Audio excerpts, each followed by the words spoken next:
Hello, everybody, and welcome to a new game news roundup. Well, along with Sony releasing their latest earnings report, they held an earnings call with investors on a webcast. And we got some information which does not paint the best picture for Destiny, and I guess you could say Bungie in general. Sony CFO, Chief Financial Officer, Lin Tao, the company's earnings summary webcast revealed Destiny 2 has failed to meet the expectations that Sony set when they acquired developer Bungie back in 2022. Hard to believe it's been 3 years, but here we are. So, the exact quote from Tao regarding Destiny 2, partially due to changes in the competitive environment, the level of sales and user engagement have not reached the expectations that we had at the time of the acquisition of Bungie. While we will continue to make improvements, we downwardly revise the business projection for the time being and recorded an impairment loss against a portion of the assets at Bungie. So whatever they had expectations for Destiny 2 and Bungie, numbers were revised down, and they took in an impairment loss, due to these underperformance from Destiny 2. And obviously, they did delay. Bungie delayed their next game, Marathon, to sometime in the future. It was supposed to come out in September, and now it's coming out whenever they see like it's at a good state, which apparently, who knows how long that could be.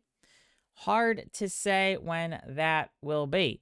But interesting, in contrast to how not well Destiny 2 has been performing. Mind you, of course, Destiny 2 has been out a long time, and over the years, I'm sure it's made a decent amount of money. It's just, of late, since Sony acquired them, it has not done as well as they were hoping.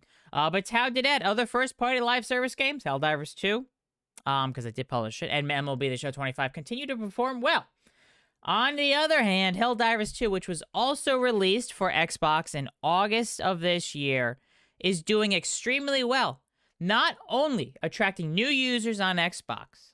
So, game comes out on Xbox, and a lot of players on Xbox go, and they buy the game, they play the game, and whatnot. And it's bringing in good money. But it's not just that, but it's also seeing increased engagement from existing users on PS5 and PC. So, the game has, seen a decent boost in engagement on PS5 and PC. It's been available on there for well over a year and a half at this point, give or take.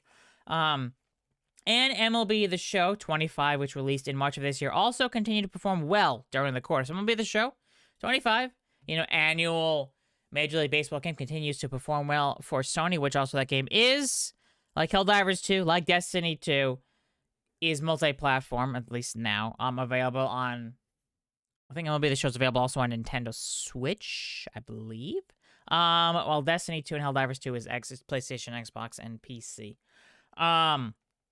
Bungie has faced layoffs since they were acquired in 2022. And in August of this year, just a few months ago, CEO Pete Parsons stepped down, and General Manager of Destiny 2 and Chief Development Officer Justin Truman has taken over as the new studio head. So there's been changes. There's been changes at Bungie. The next game from Bungie, the science fiction play here of PvP extraction shooter Marathon, which originally set, as I said, to come out September 23rd. However, it was delayed. And why was it delayed? It was due to feedback from the alpha playtest. It was kind of not the most positive of things, so I decided to delay it and improve things. And there's other issues with the art style of Marathon. It has been revealed that some of the art was basically stolen from other artists. Stolen, or at least, you could say, best case scenario, heavily inspired. But of other note here, if you want to see how well has not been meeting expectations, this is just Steam and concurrent users. So it's not exactly, it doesn't show how well it's performing on Xbox, not showing how well it's performing on PlayStation. But right now there are 17,213 players. Obviously, it's an afternoon on a Tuesday, middle of the week here. So hard to say, but this is concurrent player count over the last 12 months, and you can see when there was new updates or new stuff coming out, when there was a boost in player count, So you can see you got, these are weekly averages here. You got weekly averages in the 50,000s. You got low 20,000s, but then boom, season 26, episode 3 Heresy, boom, it goes up to 77,000. It goes down, up and down, up and down. Right of 9 it made a little bit of a boost up to 60,000 average concurrent players for the week. And then you got a nice, decent update in July of this year with the release of a big update, big expansion, The Edge of Fate. You got up to 108,000 concurrent players for the week of release of that. However, you see it drops down to where it was and then lower. And then the release of Festival of the Lost last month barely caused a jump. Barely compared to what the other things caused a bump. And now you're seeing weekly averages down below 20,000, 18,000, down to 16.6 thousand, down to 16,500 weekly averages.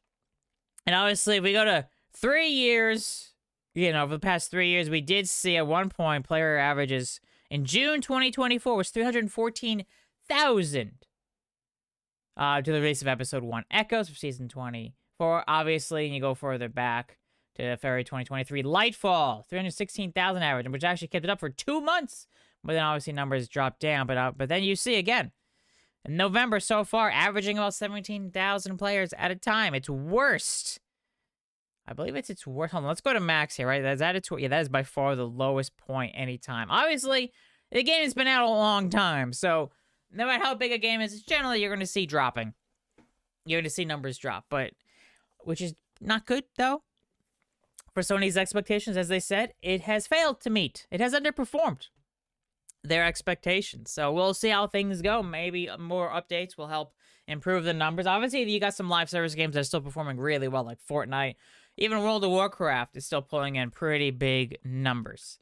Obviously, different game being an MMORPG. Versus Destiny 2, which is kind of a light MMO. It's kind of an MMO light or whatever. But yeah, game has not been performing well. I personally have not played it myself, but just thought I would mention that right there. I mean, me personally, I stick to single player games. I don't really do multiplayer stuff, but just thought it seemed prudent to talk about here. And and I'm sure it's like, wow, 2 videos in a couple days. Holy moly, it's like he's motivated. Hey, for now, we'll see. We'll see. If you want to see more gaming news, gaming sales, gaming industry videos like this, let me know in the comment section down below. Obviously, hit the like button. Be sure to subscribe as well. Otherwise, thank you all so much for watching. I'll catch you all next time for some more gaming news, gaming sales, latest gaming sales, how well games are selling, how well consoles are selling or not selling, Xbox of late, as well as any interesting gaming industry information. Otherwise, thank you all so much for watching. I'll see you all next time.